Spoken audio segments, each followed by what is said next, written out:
Memories of Gilfach Goch by Yvonne Smith, now living in Australia. No matter where I roam, Wales will always be my home. Country famous for dragons, leeks and daffodils, of lush green fields and sweeping hills. My memories are not clouded in a haze when I think back to my childhood days. They are clear as a bell, and in this poem I'll try to tell of the men folk in our family coming home from work as black as can be. Their shift just finished down the mine, they're walking home in the sunshine. Meanwhile their wives at home are boiling water in a pot, making ready their baths with water nice and hot. Dad would kneel down next to the old tin bath, strip off to the waist and wash his top half. But before jumping in to wash the rest of his body, the door would be closed for not to see. It was heartbreaking to see their skin so rough and scarred. As a child I never realized mining was so hard. But our men would take it all in their stride, as they spoke of the mines with great pride. Never mentioning the hardship of the mines, we were led to believe all was fine.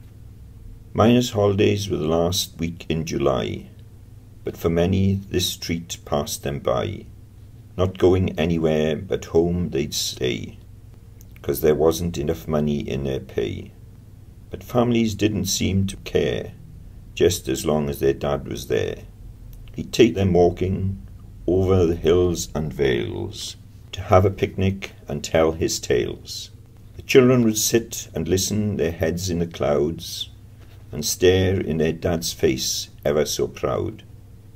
When it was evening and getting late, off the men went to the pub with their mates.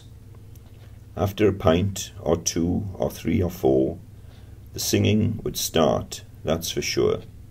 The usual songs by the Welsh working man, and of course a rendition of good old Calon Lân. Then you'd get that dreaded day when the mine's hooter would blast and people would say, "Oh dear God, bless us one and all, in the mine there has been a fall." Everyone down to the pit head would go, praying they'd see their loved ones once more. Some would give a scream of joy, they've just seen their man, their son, their boy. But others would make a deathly sound, 'cause their menfolk are still underground. The sad reality would come at daylight. Their men against the pits had lost their fight, never to cross their front dun any more, with their skin so black and so sore. It's big funeral with all their mates from the mine, dressed in their best suits, looking so refined.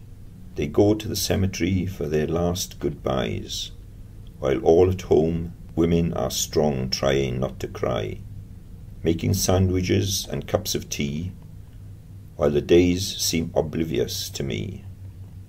Then come the final salute to their lives in Wales, all the men to the pub to drink a few ales. They toast their friends a fond farewell, promising their stories to their children they'll tell. Was it worth it? Was it worth it all those years ago? My answer, friends, is definitely no. Seeing your men going down that dark hole, clawing at the earth for black coal, their bodies marked and heavily scarred, tired and grumpy from working so hard. But ask those old men of old, they'd answer, yes, they enjoyed digging for gold. We knew no different, they would say, it's our job working hard for little pay. The valley now is void of mines. Gone are the turning wheels, big holes and dram lines. The land is now picturesque and green, no sign of coal or colliers seen.